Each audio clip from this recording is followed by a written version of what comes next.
4 नवरात्रे होते हैं।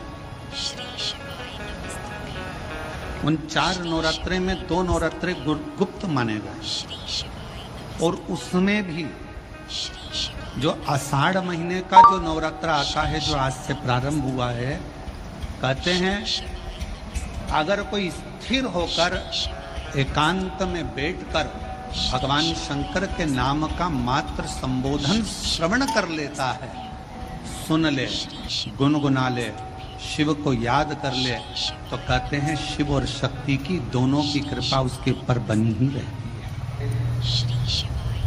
आज से नवरात्रे प्रारंभ हुए हैं, 9 दिन तक।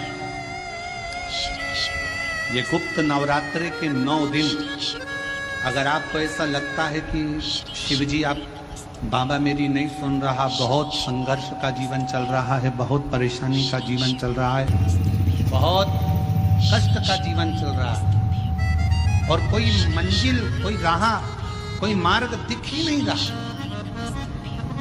तुम्हारा कैसा भी दुख है, तो तुम्हारे के नवरात्रे हो, हर नवरात्रे में आप एक विशेष ध्यान रखें, प्रत्येक नवरात्रे में, कि हमें शंकर भगवान की शिवलिंग की पूजन करना। और एक और बात समझ लें, 2 शिवलिंग का निर्माण नहीं भी कर सकते हैं तो एक शिवलिंग का निर्माण करें, और उस शिवलिंग के पास में ही एक छोटा सा मिट्टी का ढेला रखकर मां जगत जननी जगदम्बा का भी पूजन कर सकते। आपको नहीं बनाना 2 शिवलिंग, तो एक शिवलिंग, एक मिट्टी का थोड़ा सा। ऐसा नहीं है कि मेरी माता दुर्गा भवानी पिंडी के रूप में नहीं पूजाती है। अगर मेरी माता पिंडी के रूप में नहीं पूजाती तो वैष्णो देवी में 3 पिंडियां विराजमान नहीं हो पाती। शंकर की आराधना करने से नवरात्र में शक्ति का बल बढ़ता।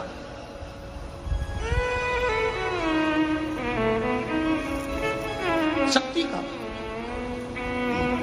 क्यों गुरुजी नवरात्र में शंकर जी की आराधना क्यों करना चाहिए? हमने कहा अगर माता रानी से जो मांगना है तुम्हें, अगर तुमने नवरात्रे में शिव जी की आराधना करिए, शंकर की कथा सुनिए, शंकर की आराधना करिए, शिव स्तुति करिए, शंकर को 1 लोटा जल चढ़ाया, मां आद्य शक्ति तुम्हारे पर कृपा करेगी। क्यों? क्योंकि जिस स्थान पर शिवलिंग रखा होता है और जो हस्त कमल है वो मां पार्वती जगत जननी दुर्गा भवानी है।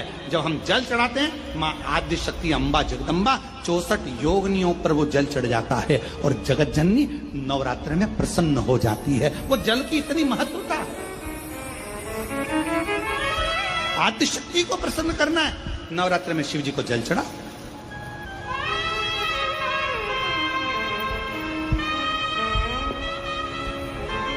कोई बेटा बेटी है,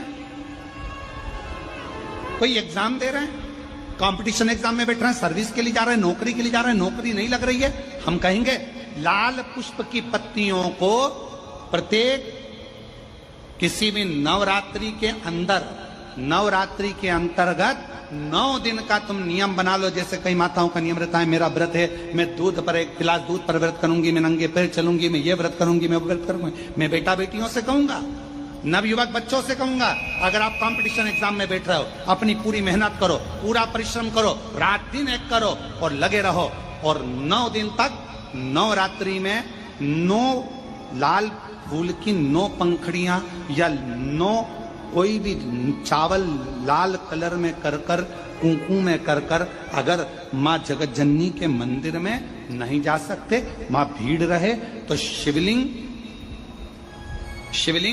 की जो जलाधारी है, जहां पानी गोल घूमता है, इस जलाधारी पर कहीं पर भी नवरात्रे में 9 दिन तक या तो लाल फूल की पंखड़ी 9 या 9 चावल के दाने लाल कलर कर कुंकू में, लाल चंदन में, उस स्थान पर चढ़ाना प्रारंभ करो।